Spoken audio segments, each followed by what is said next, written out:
I'm backstage at the 2017 DigitalAgenda Impact Awards, backed by the Nominate Trust. Now, these awards look to recognize 12 of the most outstanding tech for good inventions, products and services that are driving meaningful impact. The winners were chosen out of 200 plus entries spanning 3 overarching categories: people, places and business. Let's hear from some of the founders. I'm here with Coutu, the founder of Founders4Schools. Now, this is a charity that helps students aged 10 to 18 bridge the skills gap. Sherry, tell us more. It's because our world is changing so quickly. I wanted to be able to take lessons learned from other industries like finance, like LinkedIn, like film, like Love Film, things we learned from other industries, and I wanted to help them, students. I wanted to help them understand the impact they would have later on in life when they were finished school.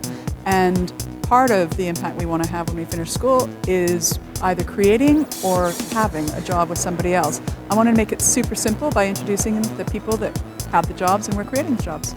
And what's some of the sort of demonstrable, meaningful impact that you've seen track up so far? Well, we're pretty excited about it. What we found, and this is an unintended consequence, is we take people from the tech community, put them into schools, we help teachers get them into schools, and what we weren't anticipating was that 3 times the number of children would choose a STEM subject afterwards. Fantastic. So it really helps when the child is between 13, 14, 15, between GCSE and A-level, it helps them choose a subject, not because you tell them it's a good subject, because they meet people who are passionate about that subject, be it mathematics or engineering or tech or, or communications or any of them. And it goes, I can see why I can have that impact, and I like what they do, and I'm kind of like them. Yeah. So it takes the, why should I study double math? What does that help me do? And it helps the math teachers or the physics teachers say, why don't you meet a bunch of people who liked physics when they were your age and see what they're doing now? So we bring those people into the classroom and they just say, yeah, well, I liked it when I was 16, didn't know what I wanted to do. I did that and that and that. And this is what I'm doing now, and I love what I'm doing. And presumably it makes you feel so relatable and accessible, because I do feel you're absolutely right. STEM subjects can feel quite daunting to someone who hasn't necessarily explored the area. Or they may not realize that some of the sexiest things, we're here, you're using very complex equipment, and they are, they were created by people who had a, understanding of some science subjects, and you don't often understand behind the scenes what drives all of our world are, some subjects that kind of sound scary. You think, well, why would I be interested in that? And then you think, I can do that if I understand that, and then suddenly you find yourself doing it.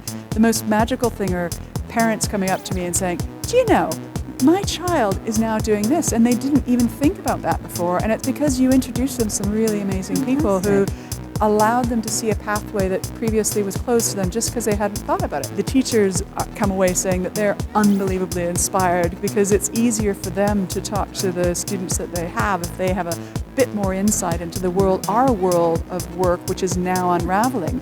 And it may have been 5 or 10 years since either a parent or actually 15 or 20 years if you're a parent and 5 or 6 if you're a teacher, when you were really looking at the labor market. And all the government data that we have, it's all around us. We know, and it's just harvesting it, not to make a profit, but to shine a light on really interesting paths that are there making sense for people of to it. see. Yeah, making sense of the noise. Yeah, absolutely. Well, it sounds like Founders4Schools could actually evolve into a movement of sorts, really catalyzing kind of force with young people who are at a very pivotal moment in their lives. So clearly that's the satisfying part that helps you sleep well at night. What keeps you up at night? What are the roadblocks you've come up against? The hardest thing that really keeps me up at night is getting adoption by schools and by teachers. I think they have so many things available to them and thrown at them, and they're so busy doing their really hard work. And I tried teaching before. It is really hard. And you don't know what to pay attention to. And we find it really hard to get the attention of some teachers. We depend on viral. So teacher gives another teacher recommendation, gives another teacher recommendation, and that seems to be what works. Probably the most powerful form as well. Yeah, and so it's recommendations. So really it's just like, well, if you think this is great, tell another teacher and use it again. Pay it forward, actually. That's fantastic. I love that concept. And finally, Sherry, moving forward, in terms of the outreach, in terms of scaling this up, what's it going to take to really see some of this uptake coming firsthand from, let's say, parents and educators? Yeah, I would love every parent who has a child who's, let's say 13, 14, 15, to reach out to their school, their teachers, next parent-teacher thing, and say, have you introduced my child to people that will help them think through their career? And if they haven't, then I'd love them to think about Founders for Schools. If they've got their child and the child's literally 17 or 18, I want them to download the WorkFinder app, and I want them to start looking at those fast-growing companies that they won't have heard of, because little companies, before they start growing really, really big, don't have powerful voices. So we give them a voice and we give them visibility, and they're usually invisible. They find it really critical. 90% of companies say the biggest thing that stops them from growing are having people with the right skills that want to work for them. But if you can't see them and you don't know where they are, you can't find them. So we make them visible for the people who have the skills and who are looking for that part of their journey. It's brilliant. So if you're a parent, tell a teacher and tell your child.